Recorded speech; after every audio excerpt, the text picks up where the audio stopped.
Part 1. You are going to hear a conversation which happened in a travel agency. First, you have some time to look at questions 1 to 5.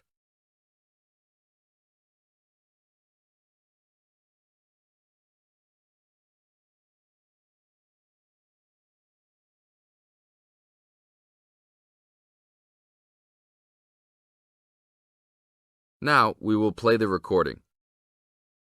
Listen to the tape and answer questions 1 to 5. Hi, I would like to make a reservation for a round-trip plane ticket from London to New York. Welcome to the Student Travel Agency. London to New York. Let me see if we have any student specials for that flight. Yes, we do in fact. What days would you like to fly? I am looking for a flight around the 10th of October or so. And how about your return date? Ideally, the 31st of October. Let me check our computers to see if these dates are available. Are you looking for economy class or first class? Economy class will be just fine. We have an open flight on the 10th, but for your returning flight, the 31st of October is already fully booked. If you want to upgrade to first class, there are openings for the 31st. Just a few seats left, though. How much do I have to add for first class? First class will be around 20 to 25% more. Well, that is not worth it. I would rather just fly on another day. Do I have any other options? There are open seats back to London on the 1st of November. There are openings for first class that day too. No, I won't be able to do that because I have to work. Is there anything before the 31st? Maybe the 30th or 29th? Let me check. You can fly on the 29th, but not the 30th. The 29th is a little bit early. Is there any way I can be on a waiting list of some sort? Of course, but you should still confirm a return date just to be safe. OK. How about if I book a return date on the 29th and add my name to the waiting list for the 31st? Can I do that? Sure, I can do that for you. Do you also want to add your name on the waiting list for the 30th also? I would recommend this in the scenario that you do not get the flight for the 31st. That is a good idea. How much will the round trip cost? I will calculate your price for you. Your total will be £565, not including tax. Now look at questions 6 to 10.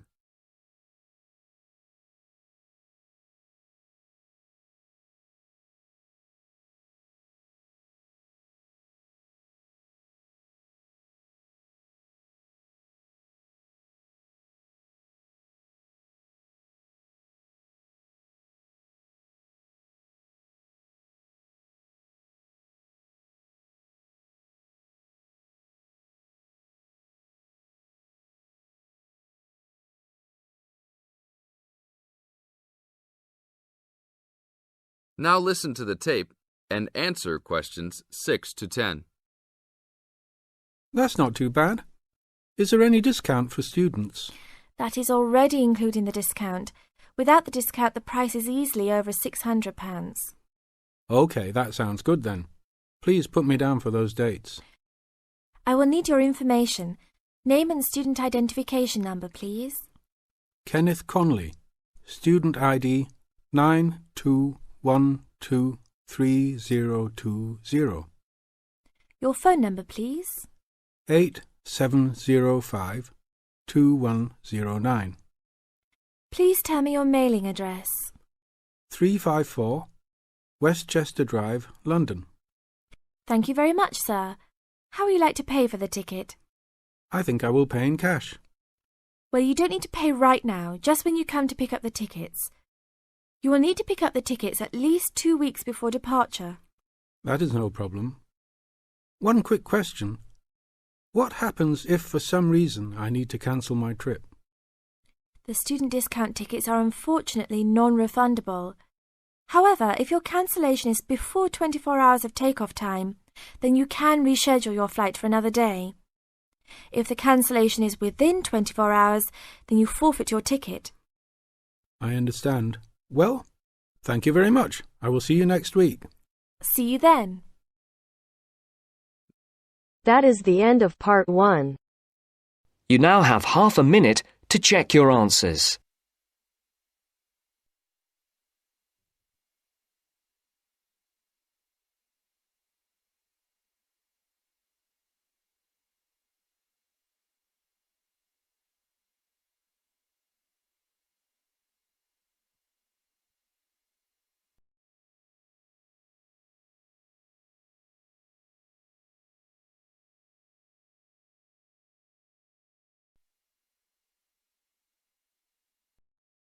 Now turns to Part 2.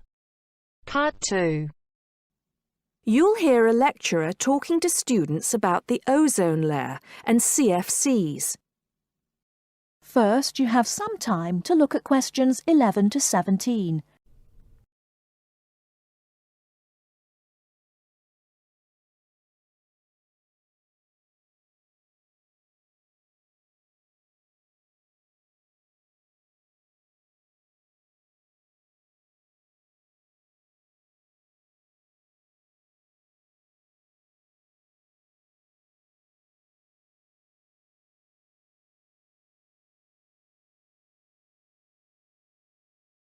Now, listen carefully and answer questions 11 to 17.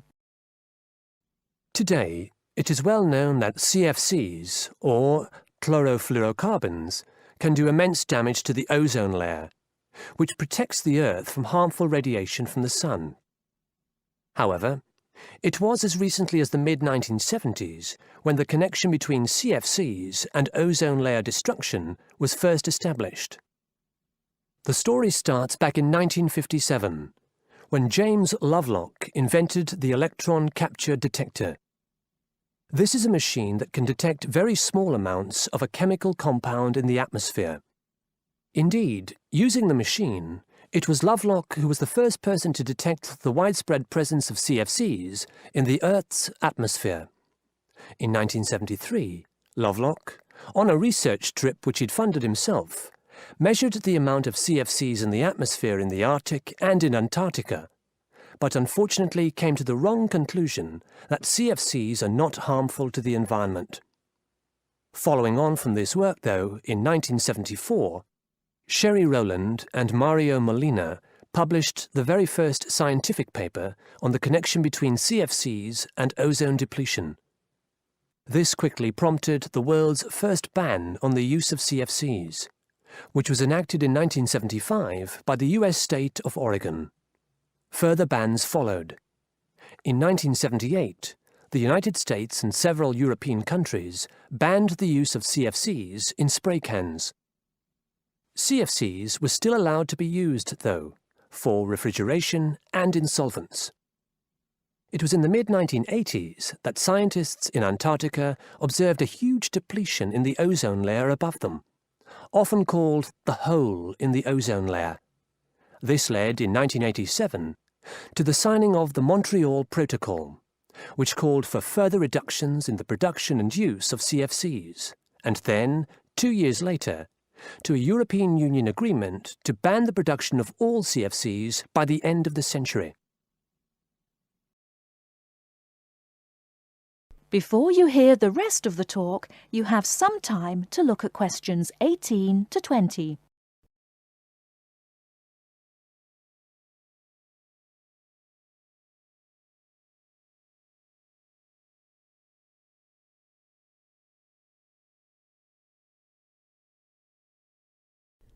Now listen and answer questions 18 to 20. So why exactly are CFCs so harmful? One of the reasons CFCs were so popular in the production of solvents and refrigeration coolants is that they are unreactive. That is, they don't react easily or at all with other chemical compounds.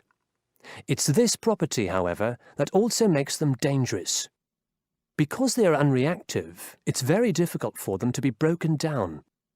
This gives them a long lifespan, more than 100 years in some cases, and allows them to rise into the upper levels of the atmosphere, the stratosphere, unchanged. There, ultraviolet radiation from the sun starts to break them down, freeing the chlorine atoms from the CFCs. It's this chlorine that helps destroy the ozone there.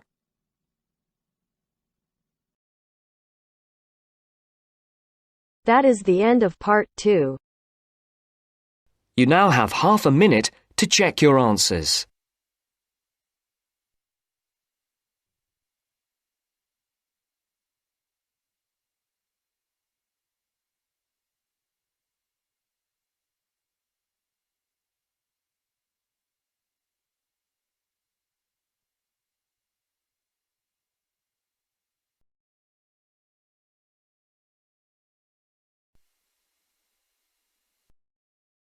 Now turns to part 3.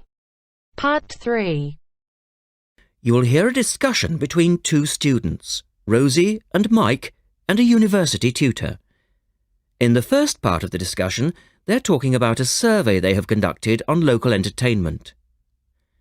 First, look at questions 21 to 26.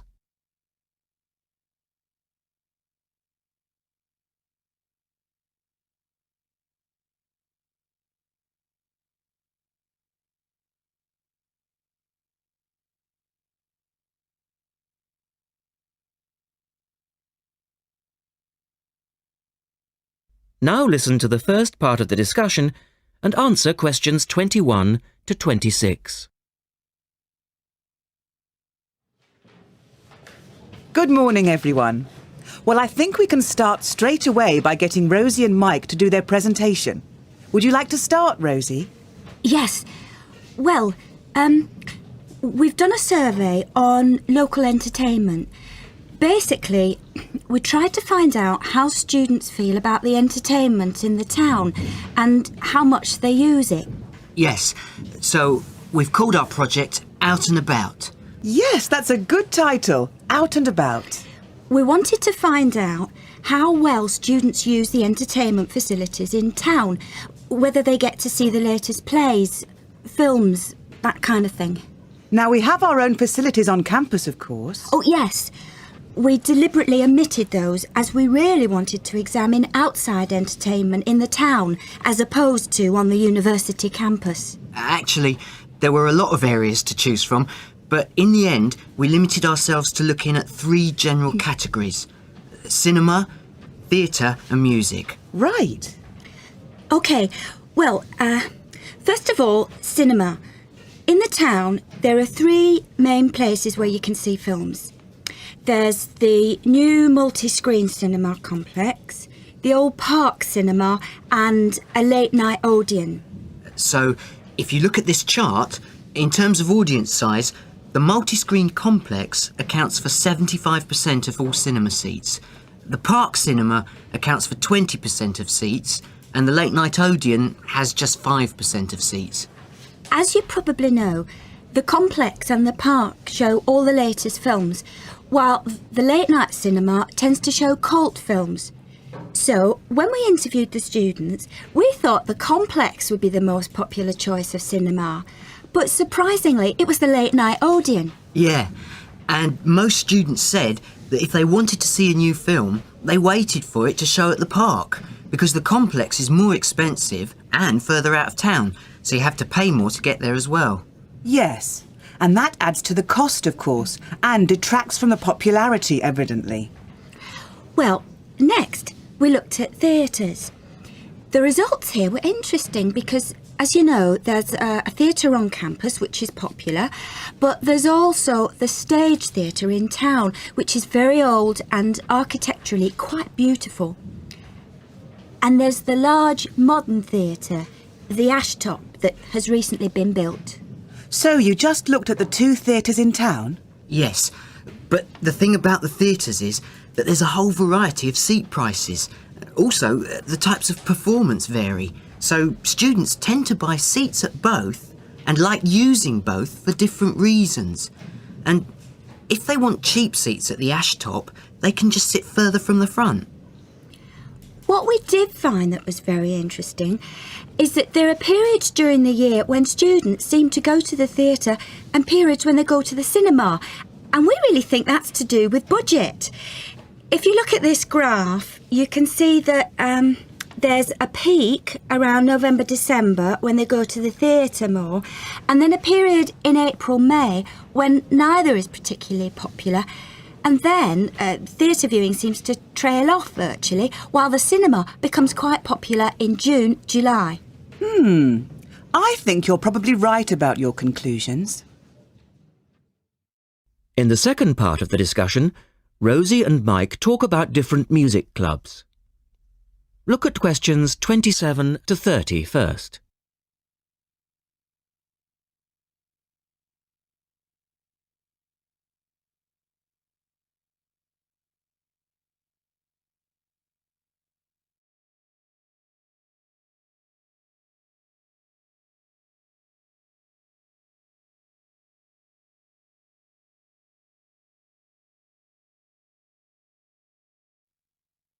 Listen carefully and answer questions 27 to 30.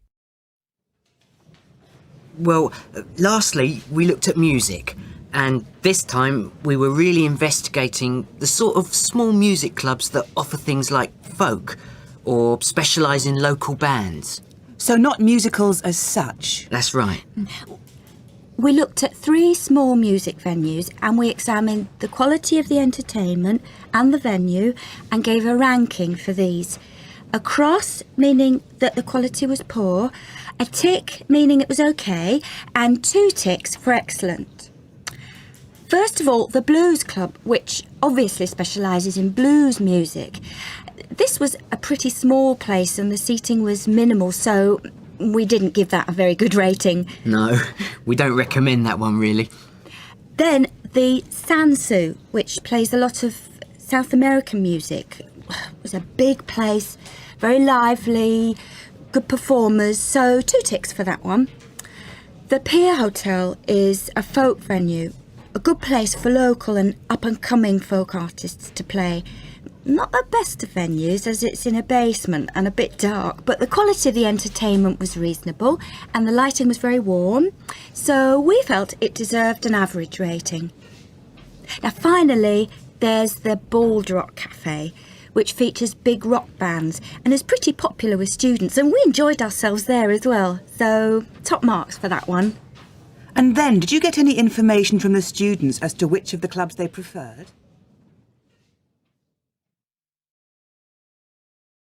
That is the end of part 3.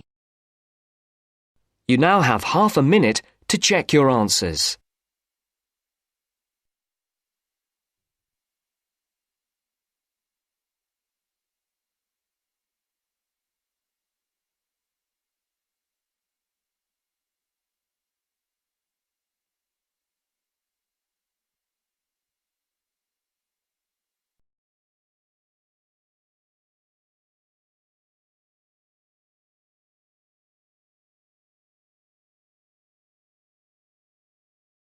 Now listen carefully and answer questions 31 to 40. Cheese is one of those foods that we tend to take for granted as always having been with us.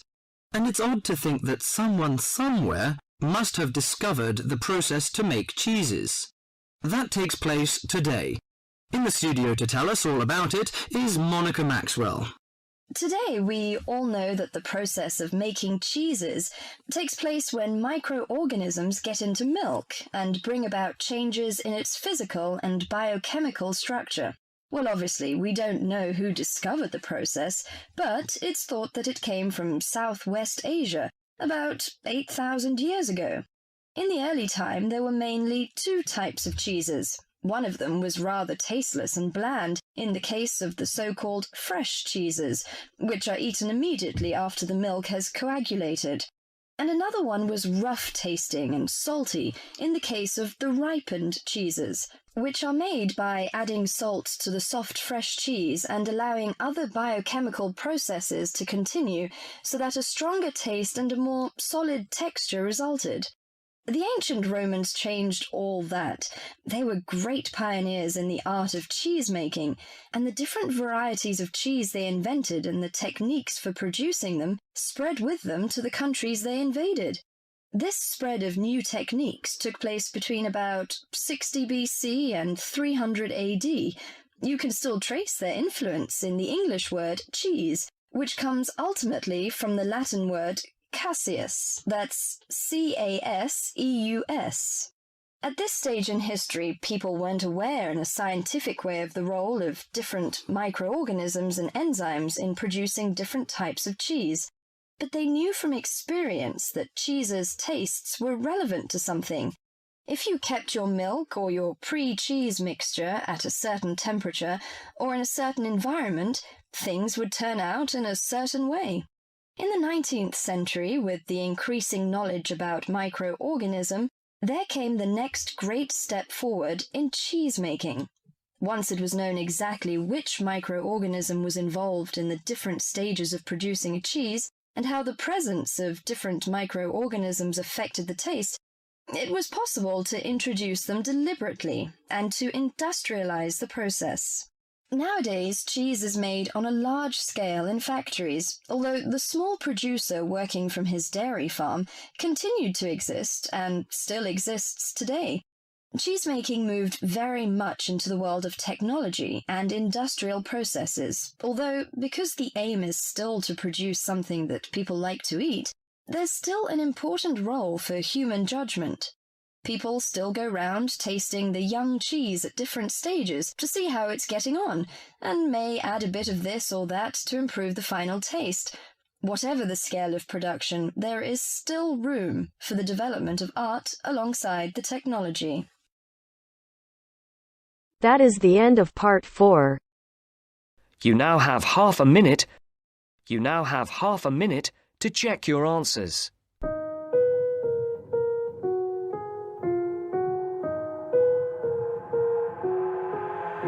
I've got an itch I can't scratch, I'm missing a piece that completes a whole part of me, an open wound scar to see. Everybody come here.